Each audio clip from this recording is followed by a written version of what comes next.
आपण पाहताय चांगलं न्यूज। कराड दक्षिणमध्ये मतदार यादी पुनर्निरीक्षण प्रक्रियेवरून वाद वाढला आहे।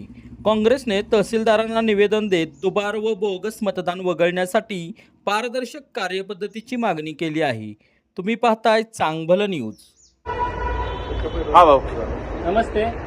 आम्ही कराड दक्षिण काँग्रेस पक्षाच्या वतीनं आता माननीय तहसीलदार सौ ढवळे मॅडम यांना आता जे महाराष्ट्रामध्ये माननीय निवडणूक आयोगाच्या सूचनेप्रमाणे जे मतदान पुनर्निरीक्षण कार्यक्रम म्हणजे SIR सुरू आहे, तर तो SIR कार्यक्रम पारदर्शक व्हावा आणि त्याच्यामध्ये राजकीय पक्ष असतील, तो पारदर्शक होण्यासाठी राजकीय पक्ष, सामाजिक संघटना, सजग नागरिक यांचाही त्याच्यामध्ये सहभाग व्हावा व जेणेकरून बाहेरील मतदारसंघातील जी बोगस नावे कराड दक्षिणमध्ये आहेत किंवा जी दुबार नावे आहेत ती कशी कमी करता येतील त्याच्या दृष्टिकोनातून प्रयत्न व्हावा, याच्यासाठी आता निवेदन दिलेलं आहे आणि त्यांनी ते निवेदन स्वीकारून लवकरच कराडमध्ये सर्व राजकीय पक्ष, सामाजिक संघटना, नागरिक यांची संयुक्तिक बैठक लावण्याचं आम्हाला